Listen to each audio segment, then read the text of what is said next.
राधे राधे मित्रों, मैं आपकी दोस्त और आपकी होस्ट आपका अपने YouTube चैनल रोचक चर्चा पर स्वागत करती हूँ। दोस्तों, आप कैसे हो? आशा करती हूँ कि आप सभी मंगलमय होंगे, कुशल पूर्वक होंगे। दोस्तों, तुमेव माता च पिता तुमेव, तुमेव बंधु च सखा तुमेव, तुमेव विद्या द्रविणम तुमेव, तुमेव सर्व मम देव देव। भोले बाबा की जय हो। मित्रों, अभी मैंने आपसे कुछ समय पहले ही श्रावण मास के बारे में बताया था, चर्चा करी थी। आज से हम श्रावण मास की महात्म की कथा का श्रवण करेंगे और आप सभी इस वीडियो के द्वारा श्रावण मास की कथा को सुन सकते हैं, मेरे द्वारा सुन सकते हैं। सावन का महीना भोले बाबा को बहुत ही प्रिय है, बहुत ही पसंद। अपने भोले बाबा को प्रसन्न करने के लिए उनकी ही कथाओं का हम श्रवण करते हैं। तो चलिए हम शुरू करते हैं। मनुष्य जन्म अत्यंत दुर्लभ है। 84 लाख योनियों में भटकता हुआ प्राणी पापों को क्षीण होने पर भगवान की कृपा से दुर्लभ मनुष्य योनि में जन्म लेता है। मनुष्य योनि को दुर्लभ इसलिए कहा जाता है क्योंकि अन्य योनियां यहाँ केवल भोग योगिनी ही है। वही मनुष्य योनि एकमात्र कर्म योगी भी है। ऐसा दुर्लभ अवसर पाकर भी यदि मनुष्य उसे व्यर्थ गवा दे अथवा पुनः अधोगति को प्राप्त हो जाए तो यह विडंबना ही है। इसलिए हमारे शास्त्रों में ऐसा विधि विधान का वर्णन है जिसमें मनुष्य अपने परम कल्याण का मार्ग प्रशस्त करते हुए मुक्ति की ओर अग्रसर हो सके।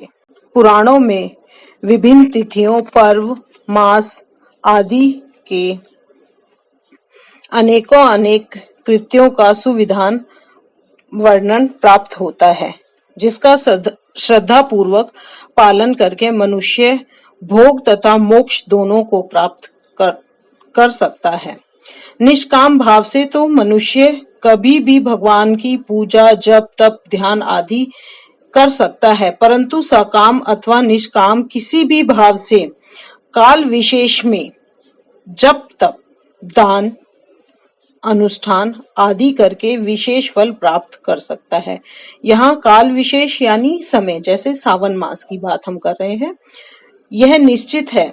पुराणों में प्राय सभी माह का महत्व मिलता है, परंतु बैसाख, श्रावण, कार्तिक, मार्गशीर्ष, माघ और पुरुषोत्तम मास का विशेष महत्व दृष्टिगोचर होता है।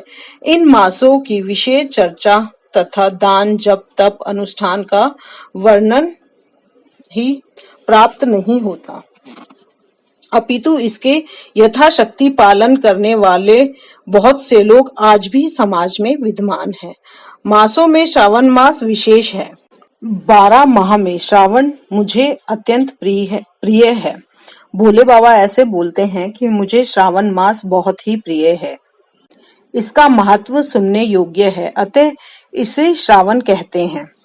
इस मास में श्रावण नक्षत्र युक्त पूर्णिमा होती है, इस कारण से भी इसे श्रावण मास कहा जाता है।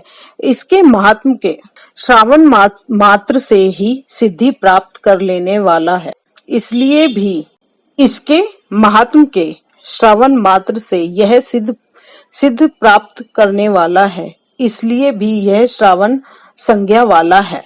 श्रावण मास चतुर्मास के अंतर्गत होने के कारण उस समय वातावरण विशेष धर्ममय होता है। जहां जहां प्रवासी सन्यासी गणों तथा विद्वानों, कथावाचकों द्वारा भगवान का चरित्र कथाओं का गुणानुवाद अथवा पुराण आदि ग्रंथों का वाचन होता है। शिव मंदिर में श्रद्धालुओं की विशेष भीड़ होती है।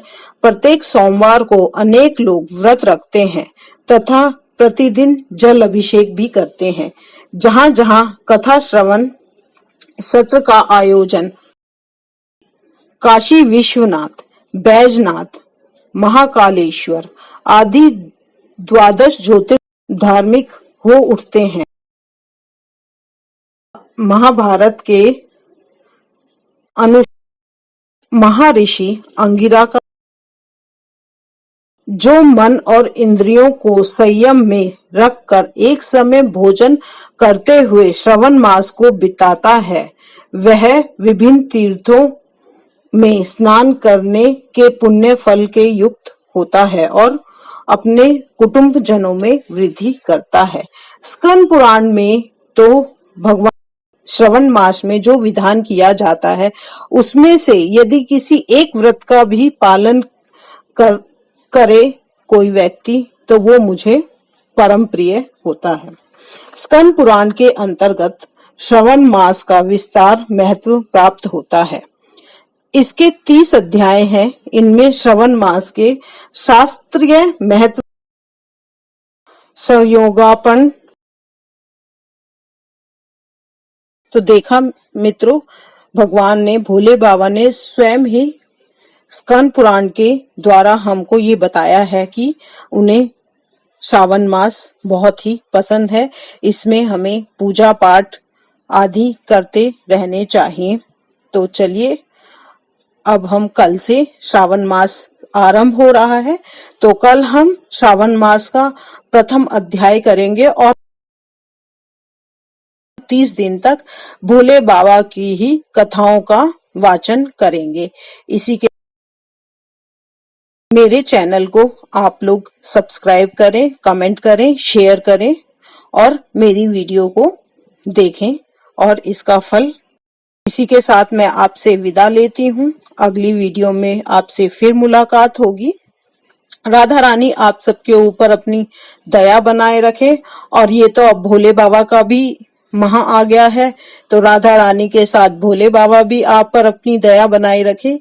इसी के साथ राधा रानी की जय हो, भोले बाबा की जय हो।